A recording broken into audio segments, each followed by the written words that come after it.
আসসালামু আলাইকুম রহমতুল্লাহি বারাকাতুহু।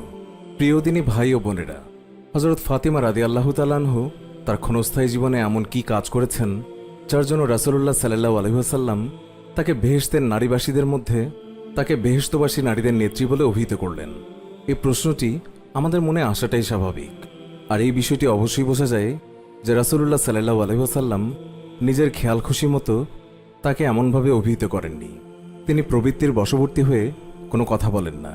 আর এ থেকে আমরা এও বলতে পারি হজরত ফাতিমা রাদিয়াল্লাহু তাআলা আনহু ইসলামের জন্য বড় খেদমত আঞ্জাম দিয়েছেন। মহান আল্লাহর রাসূল সাল্লাল্লাহু আলাইহি ওয়াসাল্লাম এই জন্যই তাকে ভালোবাসতেন এবং তাকে অনুসরণ করার জন্য আমাদের নির্দেশ দিয়ে গিয়েছেন। কিন্তু এই বিষয়টি আমাদের অনেকেরই জানার বাইরে রয়ে গেছে। আমরা এই বিষয়ে উদাসীন থেকেছি। আমাদের আজকের এই ভিডিওতে জানাবো এই বিষয়ের বিস্তারিত।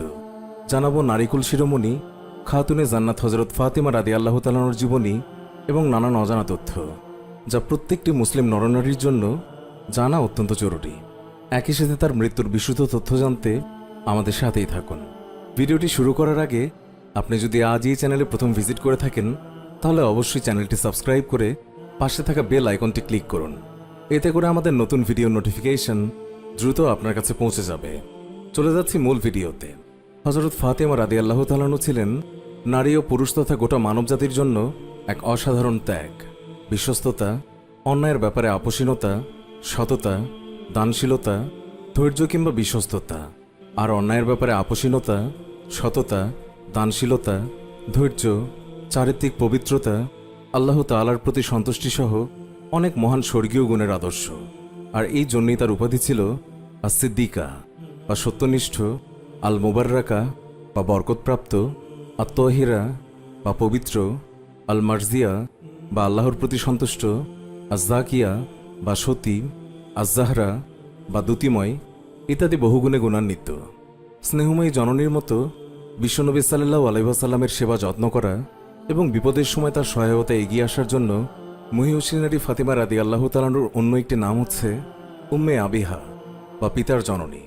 বিশ্বনবী হজরত মুহাম্মদ সাল্লাল্লাহু আলাইহি ওয়াসাল্লাম তাকে সকল যুগের নারীদের মধ্যে শ্রেষ্ঠ বলে উল্লেখ করেছেন এবং আল্লাহর দরবারে তার বিশেষ মর্যাদার কারণে তাকে দেখলে দাঁড়িয়ে সম্মান প্রদর্শন করতেন। মহানবী সাল্লাল্লাহু আলাইহি ওয়াসাল্লাম বলেছেন, ফাতিমা আমার দেহের অংশ।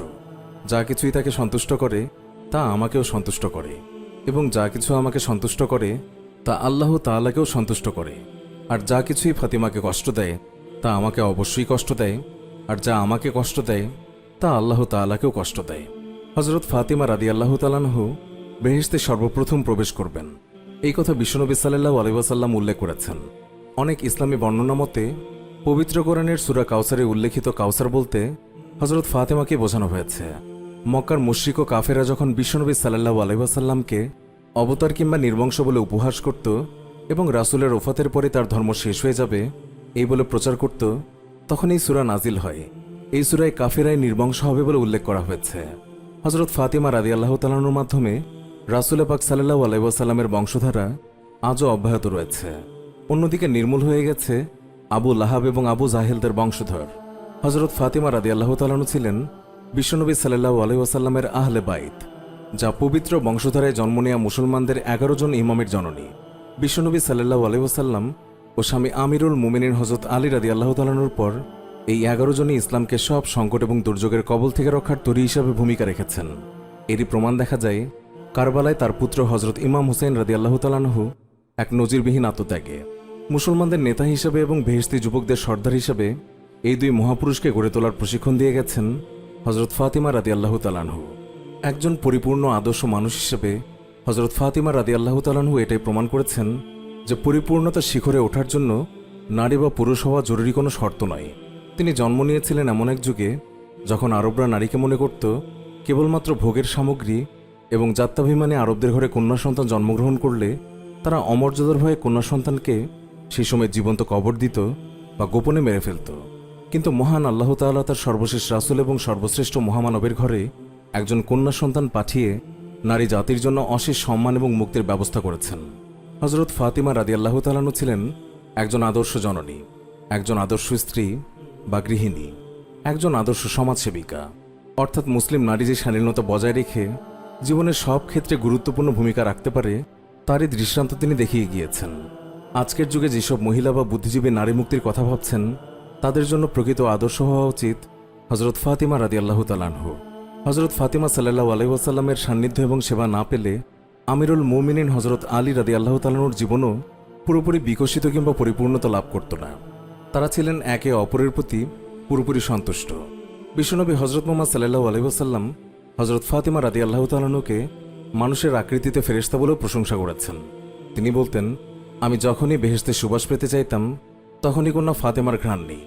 রাসূলুল্লাহ সাল্লাল্লাহু আলাইহি ওয়াসাল্লাম একবার প্রাণপ্রিয় কন্যাকে বলেছিলেন, হে ফাতিমা, আল্লাহ তোমাকে নির্বাচিত করেছেন, তোমাকে পরিপূর্ণ জ্ঞান ও প্রজ্ঞায় সজ্জিত করেছেন এবং তোমাকে বিশ্বের নারীকুলের উপর শ্রেষ্ঠত্ব দান করেছেন। হজরত ইমাম হাসান মুস্তাবা রাদিয়াল্লাহু তাআলা আনহু থেকে বর্ণিত হয়েছে, তিনি বলেছেন, একবার শুক্রবার রাতে দেখলাম মা ফাতিমা সাল্লাল্লাহু আলাইহি ওয়াসাল্লামের ইবাদতে মগ্ন। একটানা রুকু আর সেজদায় থাকতে থাকতে ভোরের আলো ফুটে উঠল।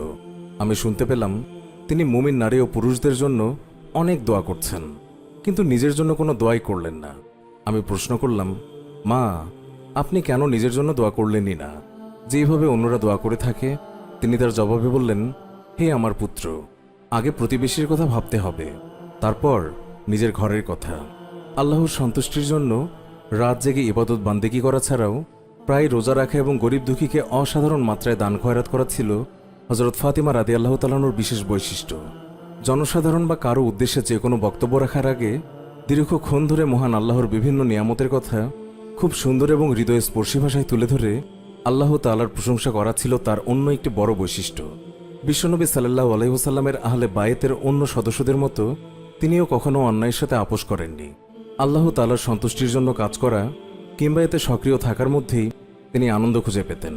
পর্দার ক্ষেত্রে ফাতেমা রাদিয়াল্লাহু তাআলা আনহু সকল নারীদের জন্যই অনুকরণীয়। এখানে বিভিন্ন ইসলামী গ্রন্থে বর্ণনা এসেছে যে হজরত আমিরুল মুমিনিন আলী আলাইহিস সালাম বলেছেন, একদিন এক অন্ধ ব্যক্তি ফাতিমার গৃহে প্রবেশের জন্য অনুমতি চাইলে তিনি ওই অন্ধ ব্যক্তি থেকে নিজেকে আড়াল করে রাখলেন। রাসূলুল্লাহ সাল্লাল্লাহু আলাইহি ওয়াসাল্লাম বললেন, হে ফাতিমা, কেন তুমি এই ব্যক্তি থেকে নিজেকে আড়াল করে রাখছ? সে তো অন্ধ, তোমাকে দেখছে না। প্রতি উত্তরে ফাতেমা বলল, যদিও ওই অন্ধ লোকটি আমাকে দেখছে না, কিন্তু আমি তো তাকে দেখছি। এই অন্ধ লোকটির নাসিকা গ্রন্থি তো কাজ করছে, তিনি তো ঘ্রাণ নিতে পারেন। এই কথা শুনে রাসূলুল্লাহ সাল্লাল্লাহু আলাইহি ওয়াসাল্লাম বলেন, আমি সাক্ষ্য দিচ্ছি যে তুমি আমার দেহের অংশ। মুনতাহাল আমাল, পৃষ্ঠা 161-162। হজরত ফাতিমা রাদিয়াল্লাহু তাআলা আনহুকে প্রশ্ন করা হয়, একজন নারীর জন্য সর্বোত্তম জিনিস কোনটি? তিনি এর উত্তরে বলেন, তারা যেন কোনো পুরুষকে না দেখে আর পুরুষরাও যেন তাদেরকে না দেখতে পায়। মুনতাহাল আমল, পৃষ্ঠা 161। তদ্রূপ মহানবী সাল্লাল্লাহু আলাইহি ওয়াসাল্লাম তিনি যখন তার সাহাবীদের সামনে প্রশ্ন রাখেন একজন নারী কখন মহান আল্লাহ তাআলার কাছে সবচেয়ে নৈকট্য লাভে সক্ষম হয়, তখন হযরত ফাতিমা রাদিয়াল্লাহু তাআলা আনহা বলেন, নারী যখন বাড়ির সর্বাপেক্ষা গোপন অংশে অবস্থান করে তখন সে প্রভুর সবচেয়ে নিকটবর্তী হয়। হযরত মুহাম্মদ সাল্লাল্লাহু আলাইহি ওয়াসাল্লাম হযরত ফাতিমা রাদিয়াল্লাহু তাআলা আনহার উত্তর শ্রবণ করে বললেন, ফাতেমা আমার শরীরের অংশ। মুনতাহাল আমাল, পৃষ্ঠা 162। হযরত ফাতিমা রাদিয়াল্লাহু তাআলা আনহার মৃত্যুর অসংখ্য ঘটনা আমরা ইতিমধ্যেই জানি না কোন ঘটনাটি পুরোপুরি বিশুদ্ধ, এই বিষয়ে আল্লাহ তাআলাই সবচেয়ে ভালো জানেন। তারপরও একটি ঘটনা আমরা তুলে ধরতে চাই, যে ঘটনা থেকে আমাদের সর্বোচ্চ শিক্ষার বিষয় রয়েছে। হযরত আলী রাদিয়াল্লাহু তাআলা আনহু ফজরের নামাজ আদায় করতে তিনি মসজিদে গেছেন। এইদিকে হযরত ফাতিমা রাদিয়াল্লাহু তাআলা আনহুর গায়ে অত্যন্ত জ্বর অবস্থায় ঘরের সমস্ত কাজ শেষ করেছেন। আলী রাদিয়াল্লাহু তাআলা আনহু মসজিদ থেকে এসে দেখেন ফাতিমা রাদিয়াল্লাহু তাআলা আনহু কাঁদছেন।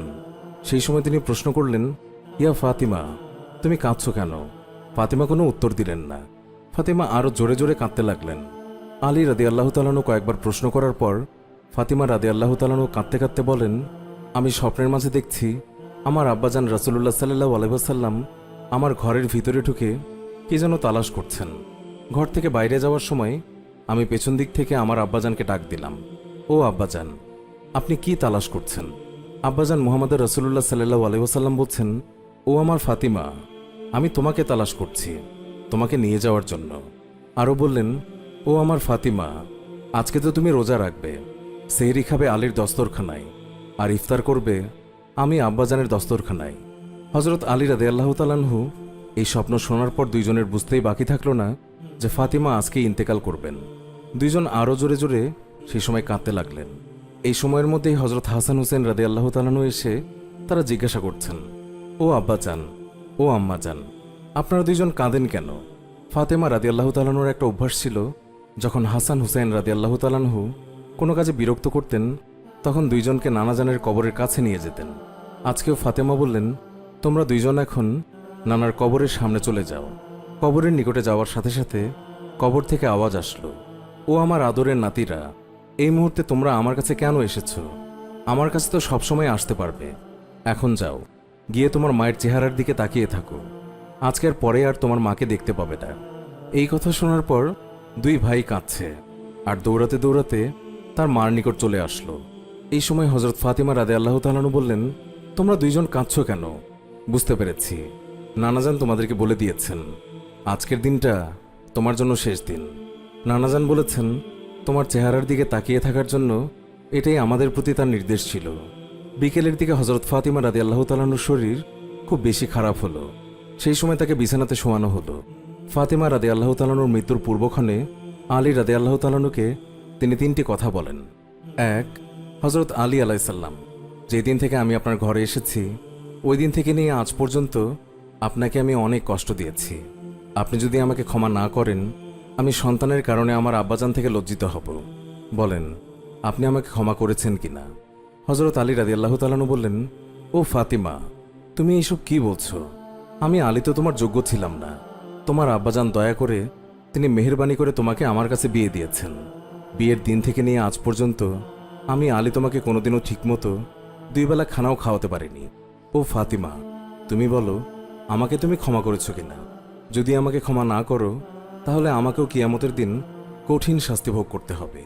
হযরত আলী, আমার সাথে আপনার দ্বিতীয় কথা হলো, আমি মারা যাওয়ার পর আপনি অবশ্যই বিয়ে করবেন, দুনিয়ার যে কোনো মহিলাকে আপনার পছন্দ মতো। আপনাকে আমি অনুমতি দিলাম। আর আমার দুই সন্তানকে সপ্তাহে একদিন আপনার কোলের মধ্যে নিয়ে ঘুমাবেন।